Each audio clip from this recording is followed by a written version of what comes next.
Welcome to online classes on ECA, that is Energy Conservation and Audit. We will be discussing chapter number 4, and our topic for today is energy conservation in generating stations. Objectives which will be covered today are energy conservation in generating stations, then different kind of energy sources where we can save the energy, and how we can improve the existing power plant for energy conservation. Now talking about energy conservation in generating stations, આપણે ઉપયોગમાં લઈએ છીએ એ electrical energy કુદરતી સ્ત્રોત રૂપે પ્રાપ્ય નથી. તો કુદરતી રીતે પ્રાપ્ય ઉર્જાનો ઉપયોગ આપણે કરીને ઇલેક્ટ્રિકલ ઉર્જામાં રૂપાંતર કરીએ છીએ અને એ ઉર્જાના એકથી બીજા સ્વરૂપમાં રૂપાંતર કરવામાં લોસીસ થાય છે. તો રિઝલ્ટન્ટ ઓફ દેટ એફિશિયન્સી ઘટે છે. એનર્જી જ્યારે આપણે કન્વર્ટ કરીએ છીએ દરેક સ્ટેજ પર એનર્જી લોસીસ થાય છે. એ લોસીસ કઈ રીતે ઘટાડી શકાય અને એનાથી એનર્જી કઈ રીતે બચાવી શકાય એ આપણે જોવાનું છે. તો we can save energy at different stages of energy conservation processes. So we will see that in detail. The different kind of energy sources available are fossil fuel, then hydro, solar energy, wind energy, પછી ocean tidal, geothermal, biomass અને biogas. તો આ બધા સ્ત્રોતો વિશે electrical power generation વિષયમાં ડિટેલમાં માહિતી મેળવી લઈએ. Starting from the main elements and their auxiliaries. તો થર્મલ પાવર સ્ટેશનની મેઇન ઓક્સિલરીઝ હોય છે. Thermal power plants main auxiliaries are boiler, turbine, alternator, then step-up transformer, coal handling plant, ash handling plant, water handling plant, then we can say switch house અને general station auxiliaries. એમાં બોઇલરમાં હોય છે મિલ feeder, બોલ મિલ પલ્વરાઇઝર, પછી boiler feed pump, induce draft fan અને electrostatic પ્રેસિપિટેટર. જ્યારે ટર્બાઇનમાં હોય છે ગવર્નર સ્પીડ કંટ્રોલ માટે, પછી સર્ક્યુલેટિંગ વોટર પંપ હોય છે, કન્ડેન્સેટ એક્સટ્રેક્શન પંપ હોય છે, ઓલ્ટરનેટરમાં વેન્ટિલેટિંગ ફેન હોય છે, અને સ્ટેપઅપ ટ્રાન્સફોર્મરમાં ઓઇલ પંપ હોય છે અને એર બ્લોઅર હોય છે. કોલ હેન્ડલિંગ પ્લાન્ટમાં વેગન ટીપલર, પછી એલિવેટર, સ્ક્રીન હોઇસ્ટ, મેગ્નેટિક સેપરેટર હોય છે, કોઇલ ક્રશર અને બેલ્ટ કન્વેયર. એશ હેન્ડલિંગ પ્લાન્ટમાં સ્ક્રેપ કન્વેયર, એલિવેટર, અને વોટર ટ્રીટમેન્ટ પ્લાન્ટમાં રો વોટરનો પંપ, સોફ્ટ વોટરનો પંપ, પછી સ્લજ પંપ અને ડિસ્ટિલ્ડ પંપ હોય છે. After that switch house has a crane, motor generator set, booster oil pump, oil purifier, અને general station ઓક્સિલરીઝ હોય તો એમાં ક્રેન, લિફ્ટ, એર કમ્પ્રેસર અને વોટર પંપ આપણે ઇન્ક્લુડ કરીએ છીએ. હાઇડ્રો પાવર સ્ટેશનની વાત કરીએ તો એના મેઇન એલિમેન્ટ્સ છે વોટર ટર્બાઇન, પછી hydro electric structure dam, slip way, search tank, head workers અને ઓલ્ટરનેટર. તો એક્સાઇટર અને પાઇલોટ એક્સેસરી ઓક્સિલરીઝમાંથી ઓવરહેડ ક્રેન ગેટ ખોલવા માટે મોટરનો યુઝ કરવામાં આવે છે. ન્યુક્લિયર પાવર સ્ટેશનમાં પાઇલોટ એક્સાઇટર, કુલિંગ ટાવર અને સર્ક્યુલેટિંગ વોટર પંપ પણ હોય છે.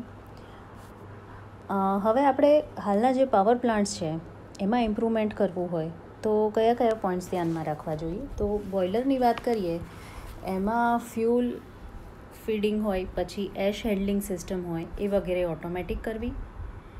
પછી મેઝરિંગ અને કંટ્રોલમાં જે ઇન્સ્ટ્રુમેન્ટ્સ છે એ માઇક્રોપ્રોસેસરનો યુઝ કરીને આપણે કંટ્રોલ કરી શકીએ. પછી થર્મલ એફિશિયન્સી વધારી શકીએ, ઓક્સિલરી સાધનોમાં સુધારા કરી શકીએ, બ્લોવરનું બ્લો ડાઉન ઘટાડી શકીએ, પછી બ્લો ડાઉન હીટને વેસ્ટ ન કરતાં એને પાછી મેળવી શકીએ, અને સ્ટીમ લીકેજ હોય કે હીટ લીકેજ હોય એને અટકાવી શકીએ.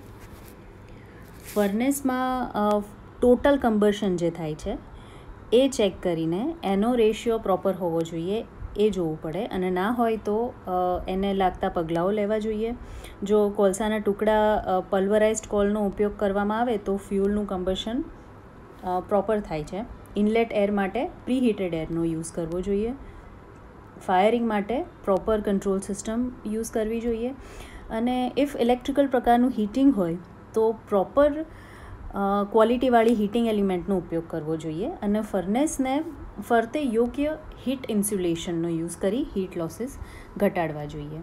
કન્ડેન્સરની વાત કરીએ તો પ્રેશર લેવલ ઘટાડી શકાય, અને કેટલી શક્યતા છે કે આપણે પ્રેશર લેવલ ઘટાડી શકીએ એ ચેક કરવાનું. પછી કન્ડેન્સેટ રિટર્ન વધારવું, સ્ટીમ લીકેજને અવોઇડ કરવી અને કન્ડેન્સેટ હીટ રિકવરી શક્યતા પણ ચેક કરવી જોઈએ.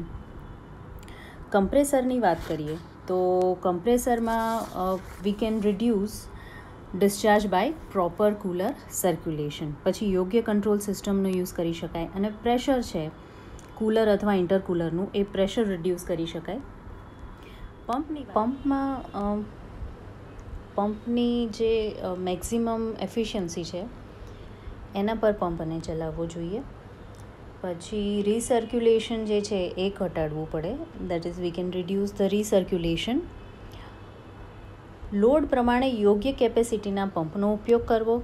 Use proper sized pump. પછી પેમ મોટર્સનો ઉપયોગ કરી પંપને યોગ્ય સ્પીડ પર ચલાવવો. PEM motor can be used so that we can control the speed by using PEM, that is pole amplitude modulation motor, અને desired જે આપણી સ્પીડ છે એના પર આપણે એને ચલાવી શકીએ. Then we can use good quality impeller, એટલે કે યોગ્ય ડિઝાઇનને ગુણવત્તા ધરાવતા ઇમ્પેલરનો ઉપયોગ કરવો. રેસિપ્રોકેટિંગ પ્રકારના પંપમાં ડિસ્ચાર્જ પ્રેશર ઘટાડવું. That is we can reduce the discharge pressure in reciprocating pump.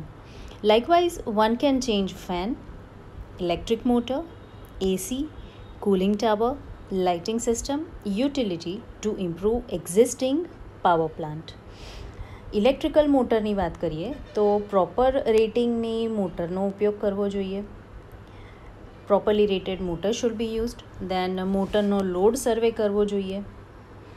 જે મોટર ઓછા લોડ પર ચાલતી હોય છે ત્યાં ઓછી રેટિંગની મોટરથી બદલી કરવી જોઈએ. એર કન્ડિશનિંગની વાત કરીએ તો એર કન્ડિશનિંગમાં એર લીકેજ રોકવો જોઈએ. તેના માટે બારી બારણા ખોલ બંધ ના થાય તે જોવું જોઈએ. કંટ્રોલ રૂમ, પ્રોસેસ એરિયા તેમજ વહીવટી બિલ્ડિંગ હોય છે એમાં એર કન્ડિશનિંગને યોગ્ય ટેમ્પરેચર પર ચલાવવું જોઈએ. અને એર કન્ડિશનિંગના બદલે જો પોસિબલ હોય તો એર કુલર પણ યુઝ કરી શકાય. કુલિંગ ટાવરની વાત કરીએ તો કુલિંગ ટાવરમાં ટેમ્પરેચર કંટ્રોલ કરવા માટે કુલિંગ ફેનનો યુઝ કરવો પડે. સોલિડ બ્લેડના બદલે આપણે હોલો બ્લેડનો પણ યુઝ કરી શકીએ. પછી ટાવરમાં રાખેલા હર્ડલનો પ્રોપર મેન્ટેનન્સ થવું જોઈએ. અને પરફોરેટેડ પાઇપ એટલે કે છિદ્રાળુવાળા જે પાઇપ હોય છે it should be maintain properly. Talking about lighting system તો યોગ્ય લાઇટિંગ વ્યવસ્થા અને એનર્જી એફિશિયન્ટ લેમ્પનો ઉપયોગ કરી શકાય. એનાથી બચત થઈ શકે. જેમ કે ઇલ્યુમિનેશન સર્વે કરવો, પછી પ્લાન્ટ, ઓફિસ એક્સેટ્રા બિનજરૂરી લાઇટો બંધ કરી દેવી, બિનજરૂરી લાઇટોને કાયમી ધોરણે બંધ કરવી દેવી. Then general lighting, street lighting control can be used with ટાઈમરના બદલે ફોટો ડિવાઇસનો યુઝ કરી શકાય. સો પ્રકાશની જરૂર પડે ત્યારે જ લાઇટો ઓન થાય છે. અને ઓછી એફિશિયન્સીવાળા લેમ્પની જગ્યાએ વધારે એફિશિયન્સીવાળા લેમ્પનો ઉપયોગ પણ આપણે કરી શકીએ છીએ. યુટિલિટીની વાત કરીએ તો યુટિલિટીનું પ્રોપર મેન્ટેનન્સ સાથે મેઝરમેન્ટ અને ચેકિંગ પણ થવું જોઈએ. અને યુટિલિટીમાં એનર્જી જે વપરાશ થાય છે, પાવરનો વપરાશ છે એ ઘટાડવો જોઈએ. જનરલ વસ્તુઓની વાત કરીએ તો બોઇલરમાં હાઈ ગ્રેડવાળા કોલસાનો ઉપયોગ કરવો. પછી બેલ્ટ ટ્રાન્સમિશન સિસ્ટમમાં વી બેલ્ટના બદલે આપણે ફ્લેટ બેલ્ટનો ઉપયોગ કરી શકીએ છીએ. અને પાઇપની ડિઝાઇનમાં પણ સુધારો કરી શકીએ છીએ. અને વેરિયેબલ સ્પીડ ડ્રાઈવનો યુઝ કરીને પણ આપણે એનર્જી કન્ઝર્વ કરી શકીએ છીએ.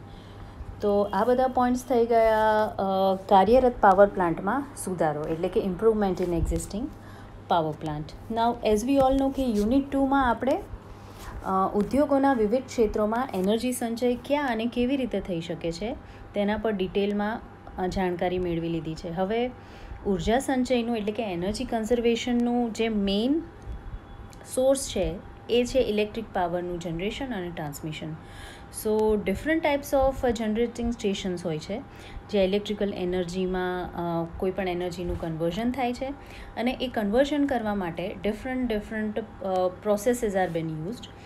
During this conversion, there are many places where the energy is been wasted.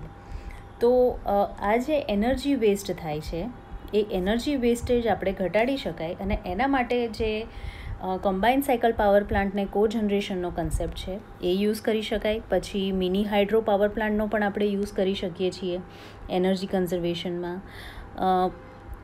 Along with this, transmission lines where there is maximum amount of power losses, it can also be reduced so that energy is being conserved.